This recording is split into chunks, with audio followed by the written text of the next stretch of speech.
এবার সরাসরি রাজনগরে 742 জন ভোটার ফের কিন্তু শাসক দল ছেড়ে যোগদান করলেন সিপিআইএম পার্টিতে। হ্যাঁ দর্শক বন্ধুগণ, বাস্তবে এবার কিন্তু একটা দিক নির্ণয়ের কথা উল্লেখ করলেও বাংলার পর ত্রিপুরাতে সিপিএম ক্রমশ তারা কিন্তু শক্তি প্রয়োগ করলো। কিন্তু রাজনৈতিক মহলে অনেকটা আশ্বাস পেয়েছিল যে সিপিএম 25 বছর শাসনের পর যখন বিজেপি দ্বিতীয়বার ক্ষমতায় এলো, সেই সব ভোটারগুলো যারা বিজেপিতে গিয়েছে সেই সব ভোটারগুলো পুনরায় সিপিআইএমে ফিরে আসছে।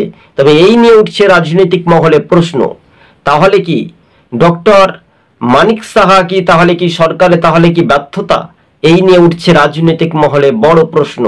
কিন্তু হ্যাঁ, এবার দিকে দিকে কিন্তু লাল ঝান্ডার জয়ের একটা উল্লাস বা বাজিমাত। তাই 742 জনেরও বেশি ভোটার রাজনগরের মাটিতে দাঁড়িয়ে তারা কিন্তু বিজেপি ছাড়লেন, তারা সিপিআইএম পার্টিতে যোগদান করেছেন। তবে হ্যাঁ, আজকের আমাদের ছিল প্রতিবেদন এই পর্যন্ত।